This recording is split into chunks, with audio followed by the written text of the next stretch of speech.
Hoy nos acompañan Gabriel Salazar, ingeniero eléctrico y doctor y catedrático de la Escuela Politécnica Nacional. Paulina Pazmiño, presidenta del Colegio de Ingenieros Electrónicos y Eléctricos de Pichincha. Y completa este panel Darío Dávalos, investigador y analista en temas energéticos, politólogo y consultor. Gracias por acompañarnos un nuevo domingo a Políticamente Correcto. El inicio de septiembre siempre será un buen momento para ver cómo Ecuador se prepara ante una eventual baja en los caudales de los ríos y embalses de las hidroeléctricas por la llegada del estiaje, que aparentemente se retrasará.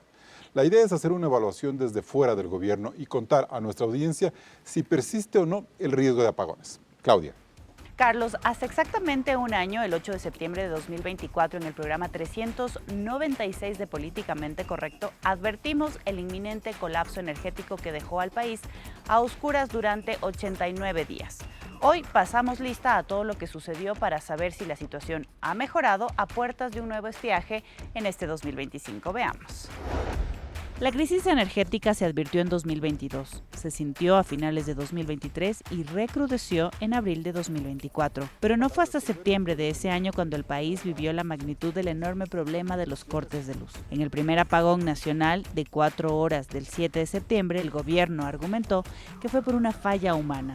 Luego que el de 8 horas del 18 y 19 de ese mes fueron por mantenimiento en varias subestaciones. Ese discurso se derrumbó el 23 de septiembre, cuando Carondelet reconoció el colapso energético bajo el argumento de que Ecuador enfrentaba la peor sequía en 61 años. Los embalses de Mazar, Paute y Sopladora quedaron casi vacíos, y en el río Coca apenas pasaba agua por la hidroeléctrica. Los cortes subieron de 2 a 4 a 8 y a 10 horas. En octubre, la gente soportó 2 semanas con 14 horas diarias sin luz y en el sector industrial hasta 24 horas. Para contener el duro golpe, Noboa intentó de todo. Declaró al sector energético en emergencia, cambió de ministro, dispuso descuentos en las planillas de luz, lanzó paquetes emergentes para contratar barcazas, compró luz a Colombia, reactivó plantas olvidadas e impulsó una segunda ley eléctrica para corregir la de enero de 2024, que se quedó corta ante la magnitud de la crisis. Noboa prometió que para las fiestas de fin de año los apagones terminarían. Y sí, el 20 de diciembre Ecuador dejó la oscuridad, pero se calcularon pérdidas por 1.700 millones de dólares. En estos 8 meses de 2025, la ministra Inés Manzano ha repetido que los apagones no volverán, porque el nivel de los embalses es favorable. Pero septiembre corre y con él una nueva época de estiaje cuyas estimaciones podrían llegar a marzo de 2026. Eso sin dejar de mencionar que el gobierno ha sido poco transparente sobre cuántos megavatios ha sumado y con la sombra de corrupción en los contratos con Progen y Austral. Carlos, Noboa no puede permitirse que los apagones vuelvan un año después. ¿El Ecuador está realmente preparado? Inicias el debate. Gracias, Claudia, y con esas dos preguntas centrales vamos a armar este programa. Ingeniero Salazar, buenos días, bienvenido a Políticamente Correcto. ¿Cómo se proyecta el estiaje para esta última etapa del año? ¿Qué podemos decir en temas climáticos? Buenos días, Carlos, buenos días a los compañeros panelistas. Quiero hacer una comparación de septiembre 2024, septiembre 2025. Junio y julio del año 2024 tuvimos los caudales más bajos en la cuenca del complejo Paute-Mazar, caudales de 10 metros cúbicos por segundo. Este año, en esos mismos meses, tuvimos caudales de 300 metros cúbicos por segundo, primera gran diferencia. O sea, 30 veces mejor. Sí. Okay. Se hablaba de que eran los menores caudales de las últimas 4 o 5 décadas, ahora hemos tenido los caudales más altos en muchas décadas. Qué bueno. Entonces, eso es una gran diferencia. La segunda diferencia, para el finales del mes de agosto, el embalse de Mazar estaba en la cota 2114. Hoy estamos en la cota 2150, lo cual significa que el embalse de Mazar está lleno. En Pero palabras diríamos, más sencillas. solo son 40 metros de diferencia Sí, con el año pasado y todo lo que sufrimos. 40 metros en un embalse es gran cantidad de energía, gran cantidad de energía. Estamos hablando de que es la energía que consume el país en un mes y medio, en 2 meses. Entonces, tenemos el embalse, nosotros conocemos el embalse, está lleno. Para estas épocas del año pasado el embalse estaba vacío. Colombia nos había restringido la venta de energía para estos meses, casi a cero o a cero en muchos escenarios. Hoy estamos comprando, ayer y hoy hemos comprado 400 megavatios en algunas horas, lo cual significa que Colombia está ofertando energía. Entonces eso cambia mucho el escenario del año pasado con este año. Pero ojo que no he hablado de nueva generación. He hablado de escenarios que no dependen de la gestión, sino más bien de la naturaleza, de hagamos un paréntesis vecino. ahí, ingeniero, porque quisiera para pasar con la ingeniera, es decir, el estiaje que se prevé dice que se va a retrasar unas 2 semanas más o menos. ¿Cómo viene ese estiaje? ¿No va a ser tan duro como el del año pasado como para mejorar ese panorama climático? Climáticamente, el año pasado fue un año extremadamente seco. Este año ya hemos visto los caudales y no estamos teniendo un año extremadamente seco. El estiaje viene todos los años y ya ha empezado. Este momento ya los caudales han decrecido, ya no están en 300 metros cúbicos por segundo, estamos en 60 metros cúbicos por segundo, 50, que es normal que baje para estas épocas. Y también otro fenómeno, que los meses de noviembre y diciembre, octubre, noviembre y diciembre, la temperatura en la costa comienza a subir, por lo tanto la demanda eléctrica sube por el uso de aire acondicionado. O sea, hay que tener cuidado. Sí. Ingeniera Pazmiño, buenos días. Entonces, la crisis energética esta vez se ha logrado controlar. ¿Cómo le mira usted? ¿Puede ser que nos dé sorpresas a finales de año, tomando en cuenta las últimas precisiones que nos ha dicho Gabriel? Bueno, el riesgo es alto, primero porque las condicionantes externas, estamos hablando del clima, y el clima no lo podemos controlar. Lo que podemos controlar y devenir son planes de gestión, planes de contingencia, y hay que verle en este estado el todo, el cuerpo. Es decir, la generación, la distribución y la comercialización. Si bien es cierto, se está haciendo una intervención inmediata en el tema de mantenimientos de algunas centrales para recuperar un déficit que podría darse en una u otra central cuando lógicamente los niveles del caudal van a bajar, porque de hecho es la condición que tenemos dentro de este tema del estiaje, pero habría que revisar dentro de este parque tecnológico de las hidroeléctricas qué está operativo, qué entró en mantenimiento. ¿Usted tiene algunas cifras? No tenemos, lamentablemente, es lo que estamos pidiendo al gobierno, que se pueda transparentar para nosotros como gremio poder coadyuvar en todos estos temas. Eso es importantísimo, ¿no?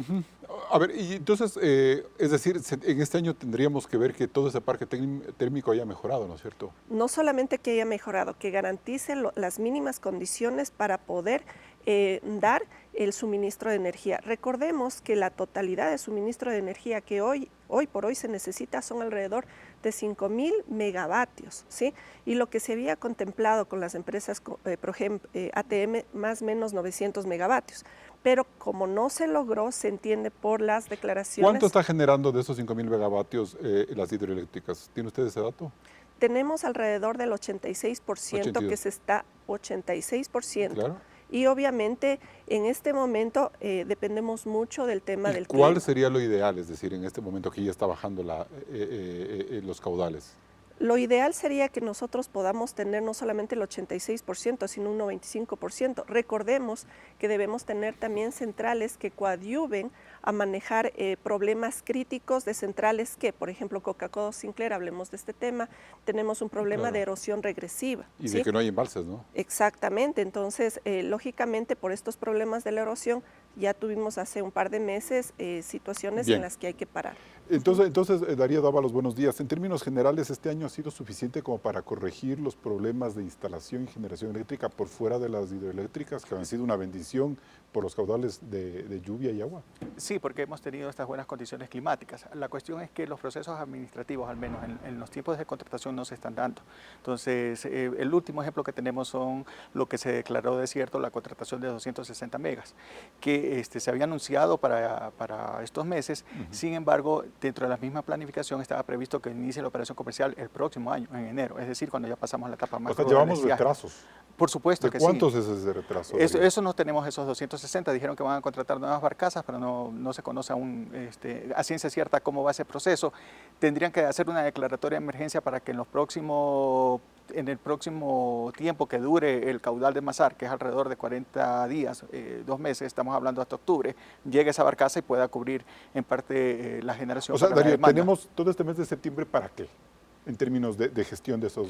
En términos generales, bueno, No, o sea, en función de lo que nos presentaba, es decir, de esos 200, de lo que se necesita adquirir, esos 260 megavatios. Tienen que adquirir los 230. En 40 días. En 40 días. No tiene de otra porque ese es el tiempo para el consumo del agua que está almacenada en Masar. Claro. Por un lado. O sea, perdón, es que es para que nos entienda la gente, sí. Perdón que le interrumpa. Es decir, hay que prever que Masar va a dejar de producir 260 megavatios y que hay que reemplazar con energía térmica. Claro, en realidad sí, pero es solo Masar, pero acuérdate que todo el complejo que está sobre los 1.700, o sea, es una enorme capacidad de generación que tiene el país allí, entonces, sobre el 40% del total que produce. Entonces, tiene este tiempo y tiene que planificar para hacerlo. Ahora, declaran desiertos los procesos que también allí en ese proceso había una cuestión horrorosa que Progen quería meterse por la ventana a través de una empresa con la promesa de un consorcio. Y dentro de esa promesa de ese consorcio había una empresa que no tenía nada que ver con el sector, sino que se dedica a la venta de insumos médicos. Entonces, ¿cómo una empresa que se dedica a la venta de insumos médicos puede participar dentro de un consorcio que hace una oferta para poder entregar entonces, si logramos, o sea, si nos hacen falta 260 megavatios y los conseguiríamos en 40 días, ¿con cuánto contaríamos para suplir la caída de los embalses y las hidroeléctricas? Bueno, me parece que tendríamos lo necesario para poder avanzar, pero también depende mucho de cuánto nos venda Colombia y cómo se mantenga el embalse. Todo tiene que ver con el tema de la generación. Claro. Por ejemplo, en estos días hemos llegado en la madrugada por cuestiones de preservar los niveles y la cota del embalse en 250. Entonces, pero esto no es porque estamos en un escenario malo, sino que lo hacen para poder preservar este embalse con otro tipo de generación, que es la térmica y lo que compras a Colombia. Pero digamos que el peor escenario es los 250. De ahí empecemos a sumar. Tenemos, hasta ahora solo hemos visto en generación térmica 1.200, que eso se vio cuando subió la demanda entre febrero y julio, en generación térmica, 1.200. De allí, que es toda la capacidad instalada más las barcazas. Es que eso es lo que se ha visto, sumar las barcazas. Eso es lo que estamos generando con barcazas incluido. Entendería que sí, porque hasta el mes, a finales del mes pasado solo se vieron 950. Entonces habría que incluir las barcazas, 1.200. Entonces, si el escenario es 2.250 más 1.200, tienes 3.450. Que Colombia nos siga vendiendo los 400, tienes 3.800, pero tienes un déficit casi de 900.000 megavatios según vaya creciendo la demanda. Perfecto, bien. Dejemos esas cifras aquí, nos vamos a un primer corte comercial, ¿sí? Correcto. Seguimos en Políticamente Correcto.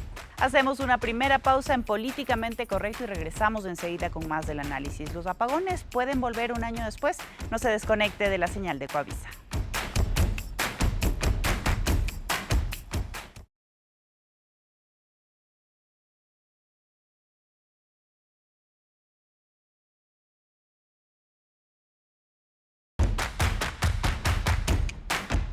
Seguimos en Políticamente Correcto. A ver, Darío, una pregunta.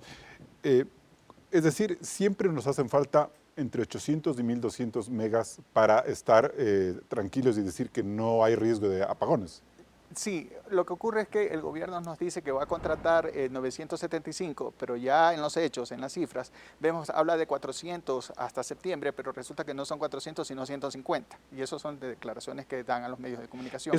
Entonces, hablan de Machala. Sí, pero allá tienen que quitarle gas natural a Petroecuador. ¿Sí? Así están las comunicaciones, que la planta de Petroecuador en Bajo Alto opere 15 días y los otros 15 días le entregue a la planta de gas Vesubio, ¿no? para generar. Y Petroecuador tiene que hacerse 8 para poder cubrir la demanda del sector industrial de gas natural en ese otro periodo de 15 días por su capacidad de almacenamiento. Entonces, al final del día no es una solución eficiente porque a alguien le quita ese gas. Y dentro de esos... Y aparte, perdón, de Termomachala, que tiene que meterle 10 para prender la turbina. Claro, a ver, pero Darío, dentro de los 900 megavatios que menciona usted que el gobierno se comprometió a incorporar, está incluido todo el desastre de Progen y ATM Austral. Así es, ahí tienes 200... ¿Cuántos se perdieron ahí? 241, que el gobierno dice solamente es el 3% en relación a toda nuestra capacidad, claro, pero en relación a lo planificado es el 15%, que no es nada despreciable. Entonces, de los 900 representa alrededor del 15%, 970 algo más. Ahí se ve la diferencia y la importancia. Entonces, podríamos decir como una primera conclusión que el problema en este año ha sido que no se han podido gestionar esos 900 megavatios que se comprometió el gobierno por fuera incluso de la importación de Colombia. ¿O ahí sí está incluido lo de importación? No, ahí no está incluido lo de Colombia. Lo de Colombia viene aparte, sí, es por fuera. Son los bueno, Ok, perfecto.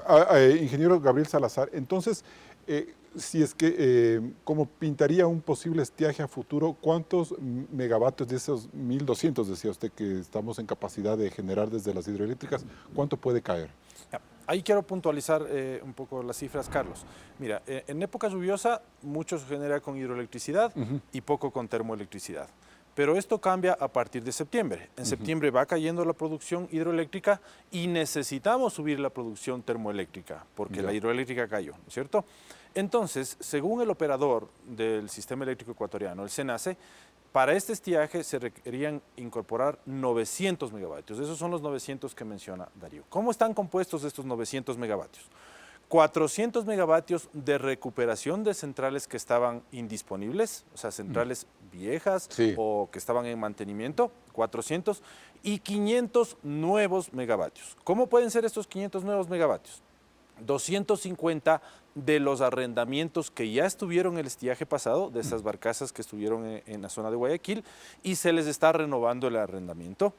Y se necesitan más o menos unos 250 o 300 megavatios nuevos, que no existen. Esos 200 o 300, 250 o 300 megavatios pueden ser estos 250 que Darío nos comenta que se acaba de caer el proceso y que ya tiene que volverse a lanzar, y 70 megavatios de gas en la zona de Machala.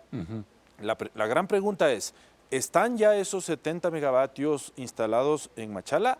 Y la otra pregunta es, ¿hay la cantidad suficiente de gas para que funcionen esos 70 megavatios? Se necesitan 30 millones de pies cúbicos diarios. El esquema que nos ha mencionado Darío de cada 15 días dar el gas no cumpliría esa demanda, ¿no es cierto? Ok, entonces, ¿qué pasa? Si es que yo no logro completar estos 250 del concurso nuevo, más los 70 por garantizar gas, o solo puedo garantizar 15 días sí, 15 días no, entonces me falta algo para suplir ese hueco. Ese algo es o lo que me quedó en el embalse de Mazar, que comienzo a consumirme, ¿no es cierto? Comienzo a bajar el nivel del embalse de Mazar, o importaciones de Colombia. Es decir, dependo necesariamente de que Colombia me siga vendiendo energía para abastecer la demanda local. Eso no es correcto. No podemos depender de un país para garantizar la demanda. En la práctica se da, pero no podemos estar dependiendo todos los años de esto. O sea, ¿usted cree que sí se ha perdido tiempo este año para hacer todas estas correcciones y tener bien planteada esta capacidad de generación térmica de 900 megavatios? Mire, nosotros hemos trabajado no solo en los sectores eléctricos de Ecuador, sino ayudando a muchos sectores de América, y cuando hay estas crisis son las oportunidades para mejorar el sector eléctrico.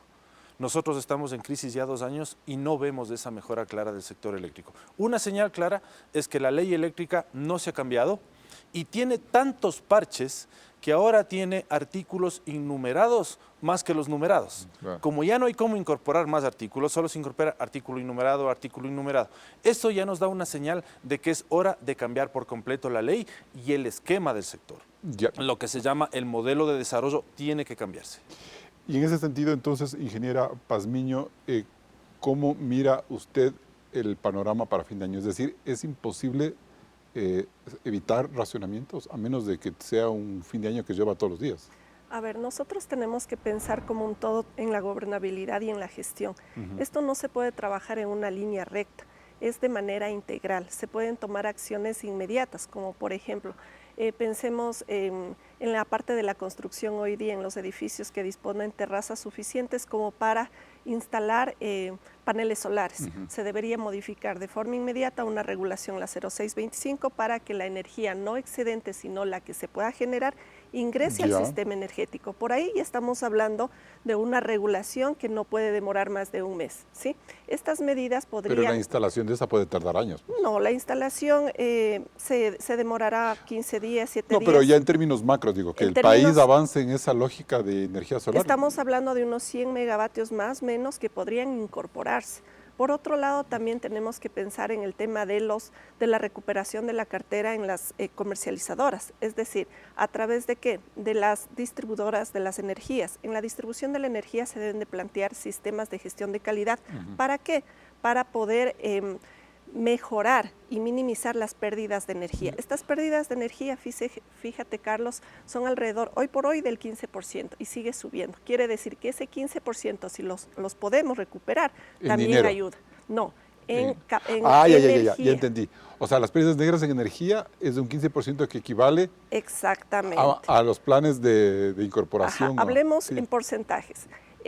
En las condiciones actuales, porque estamos más o menos con 4.000 megavatios, ¿sí? De los 5.000 megavatios hoy en día necesarios, que la demanda también sigue subiendo en un 4 o 5%, porque, insisto, no es una lineal, o sea, no es un incremento lineal. Hay que ver el tema de la demanda con la generación. Hoy por hoy hablamos de 5.000 megavatios. Tanto en las hidroeléctricas, que son alrededor de 2.500 megavatios del parque eléctrico, y los 1.200 más los 400 de barcazas, etcétera, tenemos los 4.000, son los 1.000. El gobierno dijo 970. Como nos explicó el colega, pues se está trabajando en los 400 megavatios, pero tendríamos que por lo menos tener un rango del 26% de esos 1.000 megavatios garantizados fuera de los 4.000 que se supone que tendríamos para mantener la generación de la energía para todo el país. Entonces, si estamos hablando de las pérdidas, que hoy por hoy son el 15%, tendríamos que preocuparnos del restante de ese 26%. Y tampoco se ha hecho nada este año para mejorar la recuperación de las pérdidas negras. Exactamente. Entonces, son medidas que debemos hacerlo ya. Depende de gestión, de regulación, depende de poner el hombro absolutamente todos, ¿no? Y entonces, ¿qué es lo que podríamos esperar? ¿Cómo debería ser el discurso del gobierno, ingeniera, de aquí a los próximos meses? Es decir, de advertencia de que tenemos que empezar a ahorrar energía y decir a la gente que es posible que tengamos que tenga que haber cortes para ahorrar luz. Debemos hacer varios temas estratégicos. Primero, una campaña masiva en el tema de el ahorro de energía, eso es fundamental, sobre todo en la parte industrial, por ejemplo, cuando ya se viene la época navideña, ¿no es cierto? La generación o incorporación de energías renovables, por ejemplo, también un acompañamiento a través de los gremios. En el caso del CIEPI podemos hacer la implementación de la norma, la 50.001, a través de las auditorías, que no son de la noche a la mañana. Recordemos que hay un decreto 32 también que habla de la desconexión a aquellas industrias que superan los 134 kilovatios hora. Claro. En ese sentido, el gobierno debe de garantizar la energía a todo el país. Eso es una política de Estado, no se trata la solución de desconectar a la industria. Entonces, pero debemos de venir acciones puntuales, como las acabé de decir, de gestión administrativas, mantenimiento de las centrales, para garantizar por lo menos los 4.000 megavatios que hoy por hoy las centrales están dándonos, así como también las otras. Para irme a corte, ingeniera, el acciones. país con una cuestión de estiaje no está en capacidad de garantizar al menos 4.000 megavatios. Deberíamos pensar en ese 26%. Perfecto, bien, nos vamos a un siguiente corte comercial.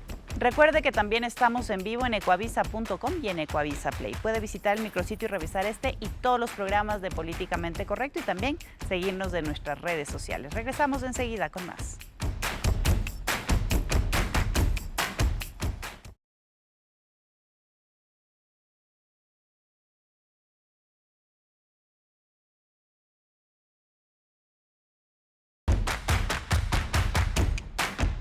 Hace 12 meses, un informe del Ministerio de Energía reveló que el país enfrentaba un déficit de 1.100 megavatios por la escasez de lluvias a escala nacional y que llegó a rozar los 1.800 megavatios.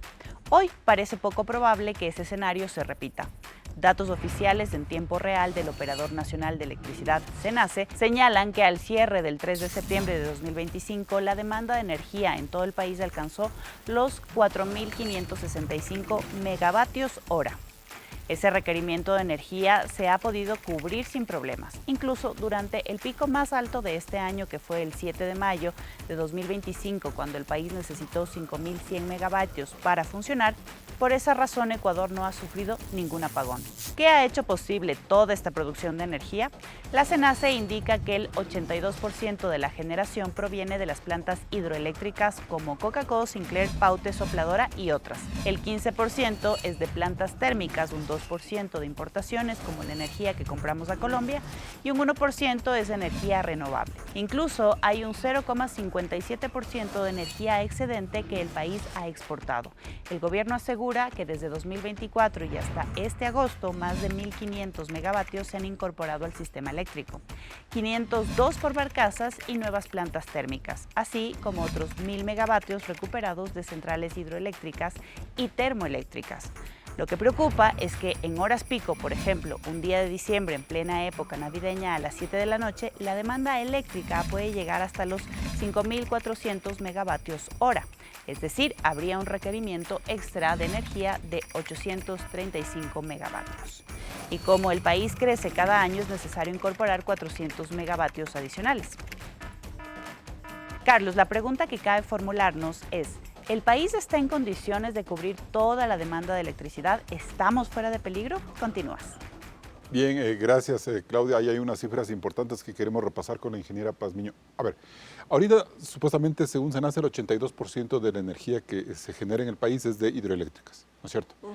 Y usted decía incluso es del 85%, ¿no es cierto? Sí. Ya, para precisar, si hubiera, o sea, en los próximos meses cuando llegue el estiaje, esa capacidad de 86, ¿a cuánto puede llegar? ¿A cuánto puede caer?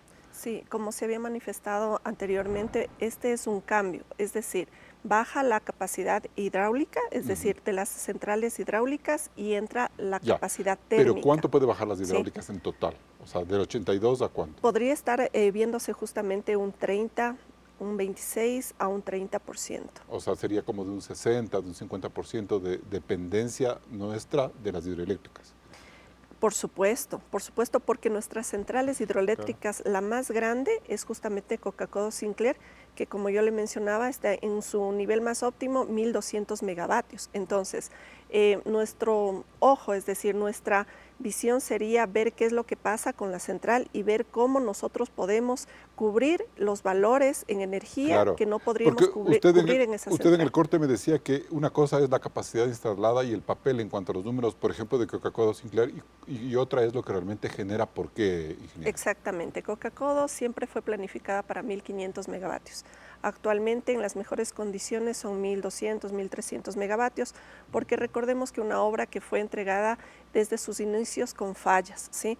Y hoy en día se están haciendo los mantenimientos necesarios, se están implementando diques a 9 kilómetros para poder trabajar en este tema de la erosión regresiva. Se está trabajando en diversas maneras técnicas para poder mantener esa operatividad. Pero este problema de la erosión regresiva lo que hace es que las aguas se vuelvan turbias y hay que proteger los generadores. Entonces, no solamente se trata de que llueva y se tenga la cota, sino que la calidad del agua sea la adecuada para que funcione. Ingeniera, ¿qué balance está haciendo usted o qué alertas prende usted con respecto al famoso tema de las fisuras en la construcción ya de la hidroeléctrica, independientemente de la erosión y de los sedimentos? Las fisuras que se tienen son en los cuartos de máquinas. Claro, lógicamente, nuevamente en los mantenimientos que se vienen haciendo, entendemos que eso se controla, pero no es una solución que pueda durar unos 10, 15 años como debió haberse realizado desde el principio en la entrega de la obra. Entonces, es de conocimiento público que siempre se deben estar haciendo mantenimientos y eso lógicamente van a generar costos, ¿no? Ahora, yo escuchaba a alguien que decía el tema de mantenimientos no es lo importante. Por supuesto que es lo importante. Pues. En toda generación eléctrica se debe de garantizar precisamente las garantías para que funcione y después de un cierto tiempo empiecen los mantenimientos preventivos y correctivos. Que es algo que sí se vio en este gobierno, ¿no? Por supuesto, ¿se acuerda que en la mejor lluvia apagaban la una para darle Así mantenimiento es, y todo eso? Eso sí fue todavía hay cosas por hacer, ¿no? Entonces hay que pensar en la integralidad, hay que pensar también en soluciones completas. Perfecto. A ver, Darío, en esas cifras que nos presentó Claudia, ¿son cifras que están en el papel o son cifras que en función de las que usted nos presentó al inicio del programa no cuadran, no están cuadrando? No, sí, estas cifras van variando día a día. Entonces, en este escenario de tener una producción hidráulica de 60%, al menos en lo que se ha visto hasta ahora, se puede salir con la capacidad de generación térmica, los 1.200, y también si es que Colombia no sigue vendiendo con toda su capacidad, como sucedió este día que es la grabación, hoy en la madrugada, que es viernes. Entonces, Colombia nos vende y podemos entrar con la capacidad de generación térmica. El tema está también en la demanda y necesitamos una gestión de la demanda que parte de pedir también la colaboración de la ciudadanía por parte del sector residencial, el sector también industrial, para que se haga un uso eficiente de la energía. Pero me refería a lo térmico, a esos otros valores térmicos que decía el gobierno que había incorporado y todo eso. Bueno, es que el gobierno ha dicho un montón de cifras. Primero dice 970 170, ahora dice 1.500, después dice 150. Entonces no hay una certeza de cuál mismo son los valores. Lo cierto es que de los 900 que estaban planificados según el SENACE, de los 400 hay 150 hasta septiembre. Y los 500 que suman lo de los 260 que se declararon desiertos y que no se sabe si van a contratar los 230 en este corto periodo de tiempo, teniendo como escenario el consumo de Masar en un mes y medio aproximadamente, y los otros 241. Los de Progen y los de Progen, que perdieron. eso también están en otro lío. Entonces, en síntesis, tenemos las 360 300 de las barcazas, lo de Ayuriquín que suma alrededor de 260, que de hecho este proyecto el gobierno lo recibió faltándole solo el 5%. O sea, Claro. ya si no avanzaba en ese 5%, ya no se sabría qué decir. Finalmente, Pero sí, solo termino la idea. Entonces, eso es lo que tenemos. Son de los 1.500, 300 la barcaza, y más 260, 560. o sea, y necesitamos barcazas para largo. Bueno, los contratos, el de la última que se ha hecho es hasta diciembre. Entendería que hasta diciembre van a tener otro tipo de generación en firme para poder seguir avanzar. con barcazas. Sí, pero bueno, esa es una idea, pero ya en los papeles no hay nada. Ya. Gabriel, no hay, a ver, todo este ahorro de agua que tenemos en los embalses, ¿hay cómo gestionarlo? La gente se pregunta, ¿por qué no guardamos esa agua para las épocas de estiaje? ¿Por qué no es posible? Si es posible, ¿cómo explicarle eso a la gente? Bien, ya. Antes de eso quería puntualizar algunas cifras que nos dio Claudia hace un momento. Y ahí encontramos muchas de las respuestas de por qué estamos en esta situación. Primero, gracias a que los caudales en mayo, junio, julio y agosto han sido excepcionalmente buenos, la probabilidad de racionamientos hacia los siguientes meses es baja. Eso debemos ser claros, es baja. No es cero, pero es muy baja. Gracias a los caudales y gracias a que Colombia no está vendiendo energía eléctrica, ¿no es cierto? Es baja. Ahora, la cifra que nos dio de la penetración de energías renovables no convencionales del 1% es una cifra vergonzosa para el país. Me quitó para la el palabra Ecuador. de la boca. Miren, Ecuador es un país privilegiado en recursos naturales renovables. ¿Cuáles son? Sol. Es el país quizá de la región con mejor recurso solar para generar electricidad. Geotermia. Tenemos volcanes y depositorios de vapor subterráneos enormes. ¿Por qué no hemos hecho? Entonces, ¿cuál es la característica de esta energía? Que no depende de la estacionalidad, si llueve o no llueve. Ecuador, el sol hay todo el año y el recurso geotérmico es constante, es estable. Entonces, hace rato que debíamos explotar esto. Ahora sí, tu pregunta, Carlos. La gente se pregunta, ¿por qué no almacenamos energía en los embalses para llegar mejor a los meses de octubre, noviembre y diciembre? Este año lo hemos hecho. Como te mencioné, el embalse de Masar está en su cota máxima, está lleno el embalse de Masar. ¿Pero a qué costo? ¿Cuánto nos ha costado mantener el embalse lleno? Nos ha costado que en los meses anteriores hayamos tenido que utilizar mucho combustible fósil y comprar bastante energía a Colombia a unos precios más o menos altos. Entonces, eso no puede ser posible. Ese es un indicativo de que Ecuador está en crisis, de que el sector eléctrico está en crisis. ¿Por qué? Porque no podemos depender del diésel, del fuel oil y de Colombia. Lo que tenemos que hacer es desarrollar energías renovables que están constantes todo el año, y comenzar a utilizar, en vez de diésel y fuel oil, gas. ¿Y por qué diésel y fuel oil no?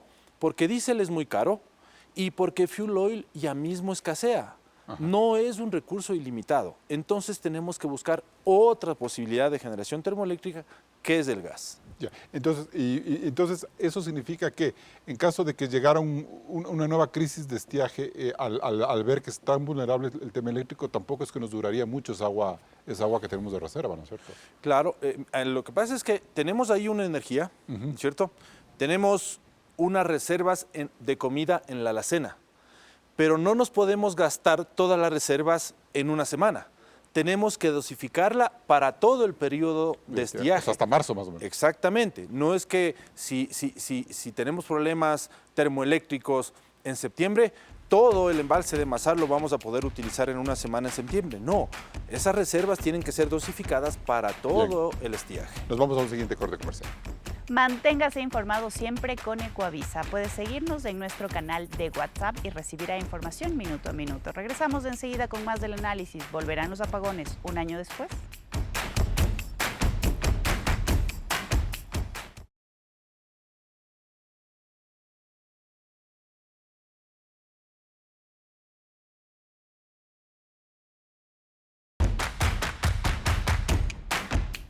Bien, continuamos con esta explicación bastante interesante y que un poco le va a ayudar a la ciudadanía a entender en qué momento estamos. Ingeniero Salazar, a ver, la semana pasada me parece que fue, o hace 15 días, el gobierno, el Ministerio del Ambiente, anunció que ya había entregado unos primeros acercamientos con empresas privadas para generar esa energía alternativa. Pero explíquenos ahí una parte porque eso me generó alguna confusión. Decían que en los próximos 18 meses avanzan unos trámites para recién entregar los títulos habilitantes para empezar los proyectos.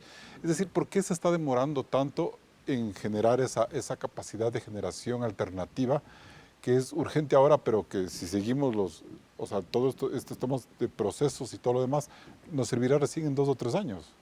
Gracias por la pregunta. Carlos, ¿me permites explicar la otra causa de la crisis en el país, que es las trabas regulatorias y las trabas burocráticas? ¿Qué son las trabas regulatorias? El Estado tiene la herramienta poderosa que es crear las reglas de juego para que el sector eléctrico se desarrolle con inversión pública y con inversión Que privada. algo se corrigió en la ley de septiembre, ¿no es cierto? Esa es a la que me refiero, que está llena de parches, y si bien se intenta corregir, después nos encontramos con trabas en otras regulaciones menores, ¿no es cierto? Ya. Entonces, tienen que desarrollarse marcos para que las empresas públicas sean eficientes y nos olvidemos de estas pérdidas negras, de la ineficiencia, de la corrupción, y tiene que crearse un marco para que la inversión privada sea ágil, suficiente, óptima, rápida, ¿no es cierto? Entonces, ¿qué pasa? Acá hay tiempos de predesarrollo de los proyectos y tiempos de desarrollo. Una central fotovoltaica de 100 megavatios, hablemos de un ejemplo, de 100 megavatios, ¿no es cierto? ¿En cuánto tiempo se construye? O sea, ¿en cuánto tiempo se desarrolla una central? En menos de un año. Es rapidísimo una central fotovoltaica. Pero el tiempo de predesarrollo, desde que nació la idea de una central fotovoltaica hasta que se firme el título habilitante, puede tomar 3 o 4 años. En este caso hablan de 18 meses, ¿no es cierto? De 18 meses. Pero es mucho, ingeniero. No es increíble. mucho. O sea, es mucho el proyecto, ese proceso de espera de 18 meses. Por supuesto, porque estamos en época de crisis. Debemos asumir de que estamos en época de crisis, Carlos. Entonces, no puede ser posible que estemos dando los plazos como si estuviéramos en época normal. O sea, ¿podría darse en 4 meses eso? Si De es que hecho, quisiéramos. O sea, sí. ¿hay cómo? ¿O es que todo tiene que, o sea, es tan grave montar un proyecto de estos que se tienen que tomar año y medio para que empiece a construirse recién? No, miren, hay que trasladar el riesgo a los actores indicados. Los privados tienen que asumir el riesgo como privados y el Estado tiene que asumir ciertas partes, ¿no es cierto? Entonces, ¿qué significa que el Estado asuma ciertas partes?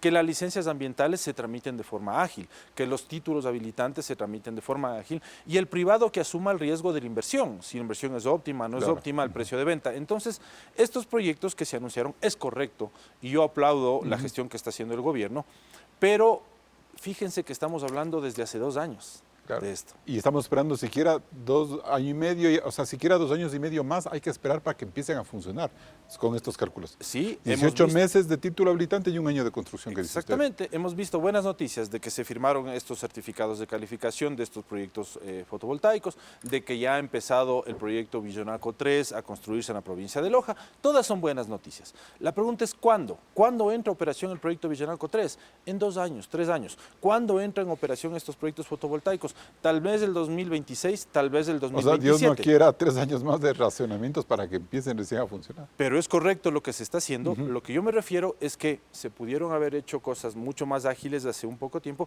y nunca es tarde para corregir. Claro. Nunca es tarde para O sea, sí se pueden optimizar acelerar los esos procesos. Sí, señor. Ya, ingeniero, entonces ahí qué podríamos acotar frente a esos Ya, temas. yo difiero un poquito en aquellos. Sí es verdad, hay que optimizar los tiempos, hay que mejorar el tema burocrático, trámites en línea, trámites que ya se sabe la consecución paso a paso. Sin embargo, también hay que ser conscientes que el tema del uso de las energías renovables deviene de un proceso ordenado.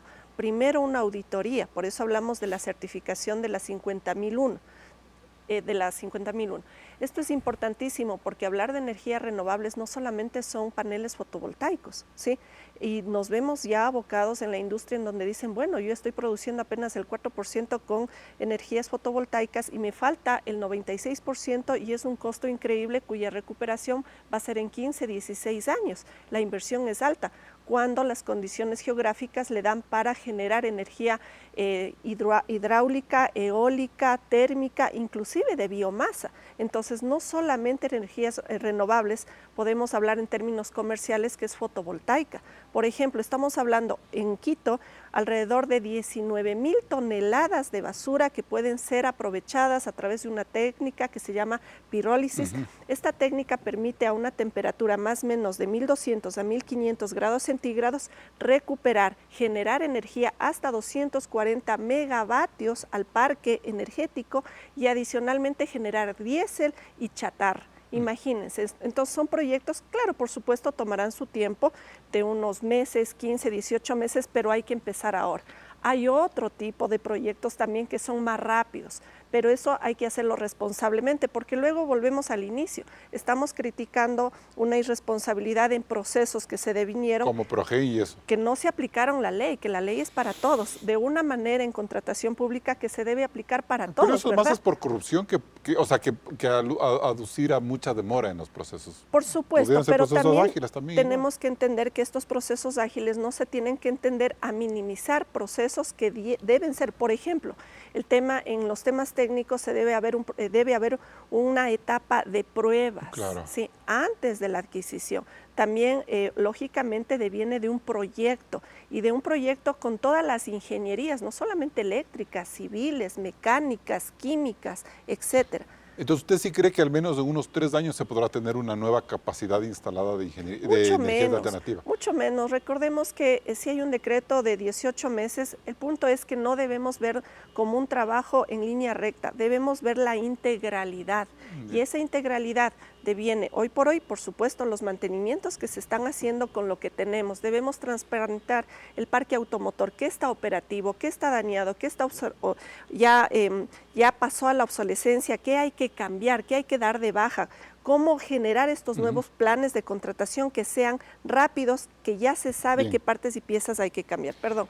Y lo último, la parte de la comercialización también, Carlos, que es importante, recuperar esta cartera vencida. Eso sí me parece increíble, sí. Me parece increíble para la inversión, porque también tenemos que hablar de los subsidios. O sea, pérdidas negras en energía y cartera vencida económica. Exactamente, es un todo, es un todo. Bueno, y eso que en ese panel no vamos a hablar de lo que se roban los sindicatos en CENEL, 800,000 de los empleados, ¿no?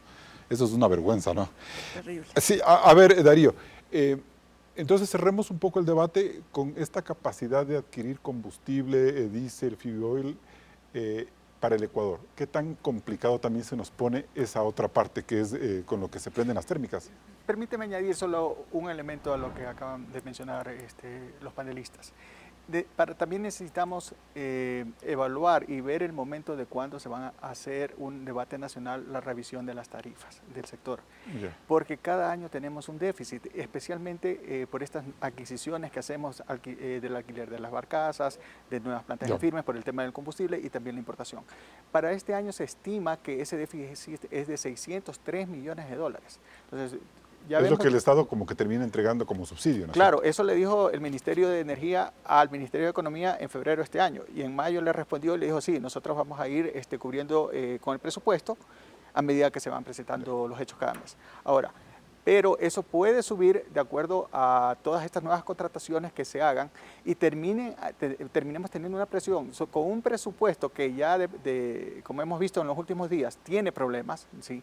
Y vamos a incrementar otra carga allí, ¿no? Por estas otras contrataciones. Por eso es importante que haya una conciencia nacional sobre el uso eficiente de la energía en los diferentes sectores, ¿no? En los diferentes segmentos, porque al final del día, si hay un desperdicio, terminamos haciendo presión sobre el presupuesto. Para responder a la pregunta... Rapidito, un minuto tengo, Darío, sí, sobre ese tema. Necesitamos garantizar la estabilidad de las operaciones en las refinerías.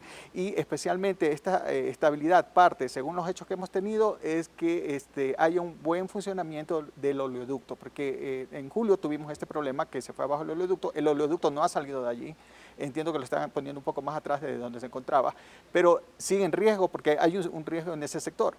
Hay un estudio que lo identificó, pagaron $1.800.000 para evaluar y sacar ese tubo de allí. Están las soluciones, pero el tubo sigue allí. Entonces, al menos en los pronósticos que da el INAMI, va a llover en el oriente, esto significa que el riesgo puede incrementarse, y si el oleoducto presenta problemas y hay una paralización, sencillamente no vamos a contar con el suficiente combustible que genera la refinería de Shushufindi, no va a llegar el crudo a Esmeraldas y tampoco va a llegar el crudo a la refinería de La Libertad, que de allí sale también el full oil para abastecer. ¿Y qué nos toca hacer? Importar más diésel para poder cubrir la demanda. Y prender las térmicas. Y prender las térmicas. Bien, nos vamos a un siguiente corte comercial.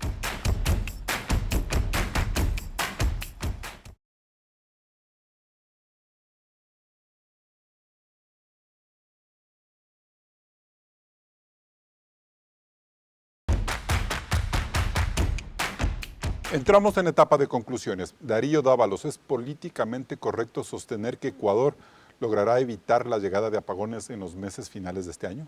El gobierno tiene que aprender a planificar en un escenario de crisis. Hasta ahora, como se mencionó aquí, llevamos casi 2 años sin soluciones a estas crisis, soluciones efectivas. Entonces, en este momento dependemos de condiciones naturales y esperemos que se mantengan de esa manera y también podamos contar con la suficiente capacidad de generación en el parque térmico, como se nos ha indicado, y también en la compra de energía de Colombia, y podamos salir de un escenario de apagones.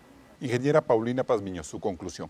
Debemos de trabajar de forma integral tanto la parte de investigación científica, la academia, la empresa, la industria, los gremios y el gobierno, revisar conjuntamente la estructura de las tarifas, así como también devenir de la implementación de sistemas de gestión de calidad en las empresas distribuidoras de energía, pensar en un todo y sobre todo apoyarse en los cuerpos colegiados en donde se tiene la pericia, la experiencia y el conocimiento de la realidad local del Ecuador. Tenemos profesionales que tenemos el orgullo de decir somos ecuatorianos y podemos dar soluciones en concreto. Debemos transparentar las cifras y trabajar en equipo.